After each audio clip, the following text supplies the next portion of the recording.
So the stand-up, obviously takes off, and we've had the honor of talking to several comedians who I think are great, with Nate Bargatze and Brian Regan and Jeff Foxworthy, who are, quote-unquote clean comics. Yeah. I feel like each of them kind of had their own different reason for why they did it.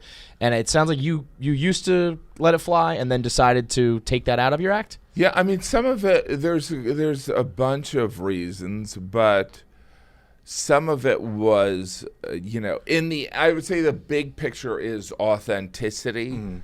It's not to say I don't curse in everyday life, but I also am from a small town in Indiana where if you were cursing on stage, it would be kind of like, why are you doing that? You know what I mean? Like, did you stub your toe? But then there was the practical reason. I started doing these multiple sets on Conan O'Brien and Letterman, and you couldn't curse on TV. I like how you added O'Brien as if it could have been a different Conan. Yeah, no, I was on it was Conan. Conan the Barbarian show, and and you couldn't curse, and so I would look at my material and I'd have to I didn't curse that much. I wasn't super filthy, but there were network standards, and removing the curse words made me realize that I was kind of not done with the joke anyway. Kind of like a crutch? Yeah. So it wasn't a huge crush, and I do think that, and I'm sure Nate and Brian would say this, some of my favorite comedians are filthy. Yeah. And that's where it goes back to authenticity. That's where it's as long as you're, if you don't curse, don't curse. It's don't force it one way or the other, right? I don't want to hear Chris Rock or Louis Black not curse. I want to hear them curse. Yeah. Right. And also it's what kind of works for you. I have anger, but if I'm angry on stage, it's not as funny as when, say, Louis Black is angry on stage. Do you think you're drawn to them because of the difference? I feel like in pro sports a lot, there'll be professional baseball players who are I don't like baseball. I prefer to go home and watch football because I do this all day.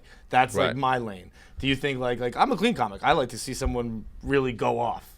Oh, I don't know. Yeah, I think it's, when you've done stand-up, you do it for 10 years. You consume so much of it that I would say Nate and Brian are two of my favorites. But some of it is, I don't think it has so much to do with the cursing. It has to do with the individual kind of point of view. I think that Brian's point of view and Nate's and Dave Attell's point of view is very unique. And some of it is maybe because I know these people that I can even appreciate it more.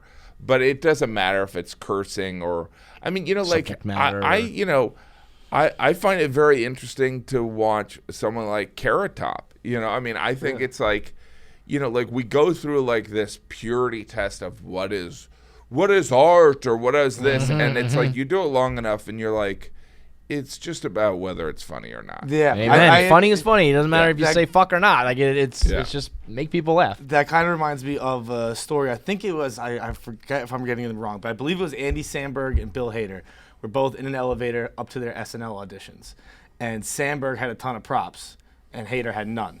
And in Hader's head, he was like, "Oh shit, was I supposed to have props? This is going to be a disaster for me." And in Sandberg's head, he was this like, guy doesn't even I'm need anything. such an idiot. Yeah. What the hell am I doing with props? And they both work out perfectly fine. Because you're right, funny's funny. Yeah, and it's such a journey, and also it changes too. I was just watching. I had my kids. This makes me sound like I'm forcing them. I had my kids for an unspecified reason. I had my kids watch my first TV set. Laugh at Daddy. Sit down. You're learning. No, it was for something else. And my voice was different. So I think your voice is very important. Obviously the hot pocket voice, but even just your talking voice. If you guys listen to an early, how long have you guys been doing this? 8 years. 8 years. So if you listen to when you guys first did it, you sound different. I've never listened once. Yeah. There's going to be a comfort that develops. That's true. That is just different. And I think, for me, it's I had probably been doing stand-up 5 years at that point, and I was like, yeah, you know, like Yeah. I manufacture energy. Was that when you finally hit that groove of that voice and Yeah. the high pitch and the hot Yeah. pocket stuff?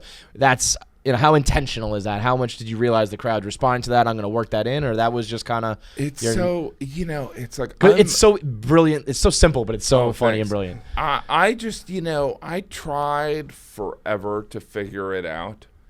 And I struggled and dealt with a lot of frustration. Kind of when I let go and I'm like, all right, it's not going to, like I was the last one of my group of friends to get a late night show. I was the last one I never got the Montreal Comedy Festival, all these things. And when I and I had a lot of anger about it. And when I finally decided, all right, I guess I'm just going to be the weird uncle who lives in a dirty apartment in New York. That's when things started changing. There you go. You It's accepted who when we are. Yeah, That's acceptance. really the goal yeah. there.